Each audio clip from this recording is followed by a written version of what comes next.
उनके स्टाफ ने बताया कि डॉक्टर विकास, हमका अच्छा ढेला का तो जो है पैसा लेगा, जो है फ्री में करो इसका, इसके पास नहीं है। तो उसका ड्राइवर बिगड़ के कहा हमारे डॉक्टर साहब को आप ढेला कैसे कर हमने कहा यार ऐसे कर रहे हैं। फिर खैर उनका आ गया डॉक्टर साहब का, तो उसका फ्री में टेस्ट कर दिए। हम लोगों ने एक साल में लगभग 2000-2500 लोगों को ब्लड दिलवा दिया फेसबुक से। जी प्रताप जी, मेरा सबसे पहला सवाल ये है, लोग कहते हैं फेसबुकिया है जी है? लेकिन उसकी परिभाषा को आपने बदल दिया, कैसे? हाँ, फेसबुकिया है। पहले लोगों का कॉन्सेप्ट रहा होगा कि ये फेसबुक पे लोग अनर्गल बातें लिखते हैं या आलोचना करते हैं। हम लोगों ने शुरू किया, उसके पहले लिखते थे, हम इलाहाबाद यूनिवर्सिटी से पढ़े हुए हैं, तो अपनी बातें लिखते थे अपने दोस्तों के बारे में हंसी मजाक में। तो एक टीम जुड़ी थी हम लोगों से, तब कोरोना काल आ गया। तो उस समय लोगों ने मदद मांगी, तो हमने एक दिन पहले लिखा कि ये आदमी को एडमिट करा दीजिए कोई जौनपुर में। तुरंत लोगों ने रिस्पांस दिया, वो एडमिट हो गया। फिर हमको लगा कि ये अच्छा यूज किया जा सकता है। उसके पहले भी हम पैसे मांग लेते थे उस पर, किसी को आग लग गई या चोट लग गई, तो हमें भरोसा था कि इस पर इतने लोग जुड़े हैं और शक्तिशाली लोग हैं इस प्लेटफार्म पे, तो मदद ज़रूर करेंगे। फिर वो अभियान शुरू हो गया और देखते देखते एक दिन हमने लिखा कि जो लोग हमसे जुड़ना चाहते हैं, कोरोना काल में मदद करने चाहते हैं, हॉस्पिटल का पता कर लें, दवा पता कर लें, ऑक्सीजन पता कर लें, अपना नंबर दे दें। तो 1 घंटे में कम से कम 1000 लोगों ने नंबर दे दिया पूरे प्रदेश से, भैया हम हैं। अच्छा, आप अपने पोस्ट में एक बात का जिक्र करते हैं जी कि वानर सेना या वानर दूत का शब्द का उपयोग करते हैं। ये क्या है? अब जैसा आपको पता होगा कि जितने भी जीव जंतु हैं उसमें अकेला बानर ऐसा है कि अपने प्रजाति के किसी व्यक्ति को संकट में छोड़ के भागता नहीं। अगर एक बंदर की चोट लग जाए, देखिए 100 बंदर घेर के खड़े हो जाते हैं और इसका इलाज करने लगते हैं या हल्ला करने लगते हैं। हम लोगों ने कहा कि हम लोगों का विकास, मनुष्य का विकास बंदरों से हुआ है, तो मूल भाव हमारा मदद का है।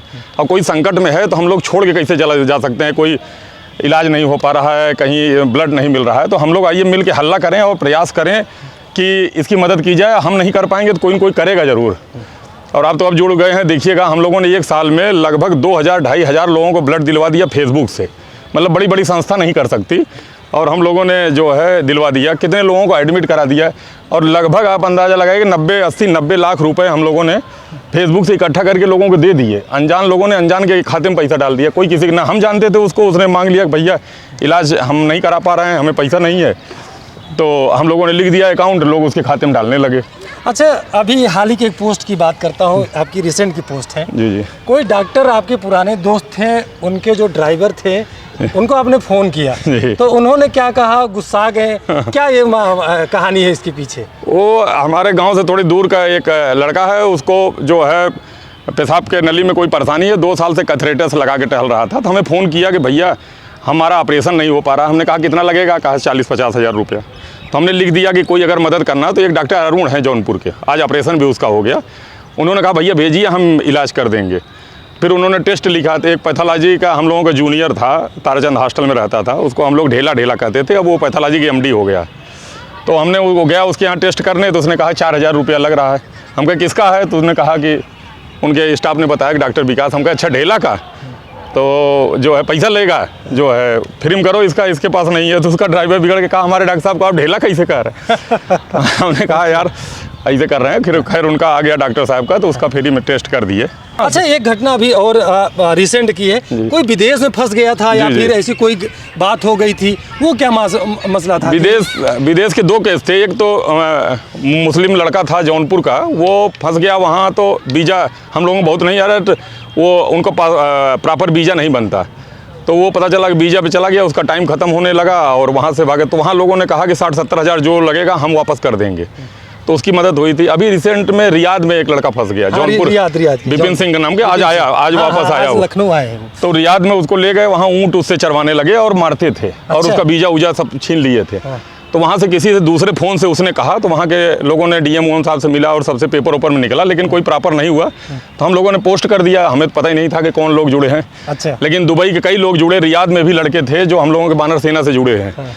तो वहाँ से उसके प्रॉपर जो है वहाँ दुबई के रहने वाले जो शेख होक हैं, उनसे उसने मदद मांगा। फिर वो लड़का वहाँ से आया और उसको जो है भारतीय दूतावास में, और समझ लीजिए इतने लोग भारतीय दूतावास में फ़ोन किए कि दूतावास ने कहा कि ये कौन वानर सेना वाले हैं, इतना फ़ोन कर रहे हैं एक लड़के के लिए उसको पूरा लिया, आज आ गया वो लखनऊ। अच्छा, लखनऊ आ गया। अच्छा, आप सरकारी नौकरी भी करते हैं? जी। और इस तरह का समय कैसे मैनेज कर पाते, क्योंकि जब आपका नंबर चारों तरफ बटा हुआ है, इतने लोग फ़ोन करते हैं, इतने पोस्ट करते हैं। मैंने आपकी पोस्ट में देखा है कि लोग आपसे नौकरी के लिए भी कहते हैं। जी जी, बहुत नौकरी विनोद भाई, हम लोगों ने बहुत नौकरी लगवाई। अच्छा। हमें लगता है हजारों नौकरियां लग गई लोगों को, छोटी छोटी। हाँ। प्राइवेट सेक्टर में जैसे कोई कंपनी है, कोई नोएडा में है, कोई बॉम्बे में है, तो भेज देता है कि भैया ITI किया हो या प्राइवेट में हो, फार्मा में हो, तो हम लोगों के पास आते रहिए। अब वो हमारे पास धीरे धीरे इतना विश्वास हो गया है कि अब हम इसको ड्यूटी की तरह करते हैं। अच्छा। हाँ, मतलब जैसे हम सुबह उठते हैं तो सबसे हम जानते हैं कि 1-2 घंटे हमें पूरे व्हाट्सएप देखने हैं। यही मैं पूछा था, कैसे सरकार इतनी बड़ी पोस्ट पे है? किस पोस्ट पे है वैसे आप? मैं यहाँ डिप्टी डायरेक्टर हूँ पिछड़ा वर्ग कल्याण विभाग में। पिछड़ा वर्ग कल्याण विभाग में है आप। तो ये से मैनेज कैसे हो पाता है? तो आप उनके लिए समय अलग से, मतलब सुबह का समय आपने वानर जो सेना है, वानर दूत है, उनके लिए फिक्स कर रखा है आपने? हाँ, नहीं, सुबह भी और शाम को, दोपहर में सब समय रहता है। अब ज़्यादातर लोग जान गए हैं, वो अपना मैसेज टाइप करके हमको भेजते हैं। टाइप करके भेज देते हैं वो। हाँ, फोन हम मना करते हैं कि फ़ोन न करिए, नहीं तो एक बार आप बताएंगे फिर हम लिखेंगे। जो भी आपकी समस्या है आप टाइप करके भेजिए, और हम फेसबुक पे जैसे सामान्य तौर पे उड़ो दो देवदूतों या कोई मदद कर दे, ये कर दे, लिख के दे देते हैं। हाँ। फिर उस पर रिस्पांस आ जाता है, जो मदद किया रहता है। जब हम खाली समय पर रहते हैं तो उसको धन्यवाद भी टाइप कर देते हैं। क्या अजीत सिंह आगे चुनाव लड़ेंगे? अरे नहीं, ये तो इसी कॉन्सेप्ट को हम लोग बदलेंगे। अच्छा। कि देखिए, जो लोगों को सब हमसे भी सवाल पूछते हैं क्या चुनाव लड़ेंगे, तो हम पूछते हैं कि कोई ऐसा भी नेता बताइए कि जो पहले इतना खून दिलाया हो, पहले किसी अनजान आदमी को मदद किया हो, चाहे वो दिल्ली का हो, चाहे बिहार का हो, वो इसके बाद चुनाव लड़ने आया हो। तो कोई कहता नहीं भैया ऐसा कोई नहीं हुआ। तो हमने कहा जब ऐसे नहीं हुआ तो हम कहाँ चुनाव की तैयारी करेंगे। अच्छा। और चुनाव का कोई मतलब नहीं है, वो टेस्ट हम लोगों का है ही नहीं है। अच्छा। लेकिन ये जान लिया कि अभियान ऐसा है विनोद भाई, हम सबसे कहते हैं कि हर घर में एक बानर होना चाहिए। हाँ। क्योंकि कब किसको जरूरत पड़े, कोरोना काल से लेके अभी तक हम लोग जान रहे हैं कि जो 3-3 करोड़ का ट्रांसप्लांट अपना कराए जो है लीवर का, और उनको ब्लड नहीं मिला, ना उनके रिश्तेदारों ने दिया, ना उनके परिचितों ने दिया। ब्लड अनजान लोगों ने, हम लोगों ने इकट्ठा किया।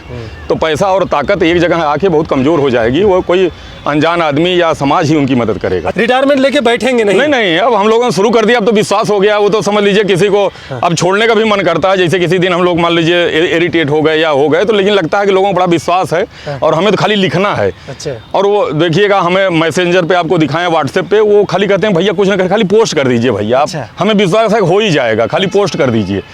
तो हमें खाली पोस्ट करना होता है, तो हमें लगता है कि जो है किसी को पोस्ट करने से किसी को हो जाए तो लोग नाराज भी हो जाए। किसी को पोस्ट न करिए या न मिले तो नाराज होते हैं, भैया अगर आप कर दिए होते तो हो जाता। अच्छा, हाल ही में ऐसा दिन जिस दिन आपने फेसबुक पे पोस्ट न डाली हो? नहीं, ऐसा कोई दिन नहीं होता। ऐसा कोई दिन नहीं होता। ये है कि कम, जिस दिन 2-3 डालते हैं तो लोगों को लगता है कि कम लोग किए या नहीं, तो बहुत से हम जैसे हमको पता है कि विनोद जी कर पाएंगे तो उनको हम सीधे व्हाट्सअप कर देते हैं। उसको फेसबुक पे नहीं, जिसको लगता है दूर का कैसे का है तो उसको नहीं, ज़्यादातर रोज़ 2-4-6 केस।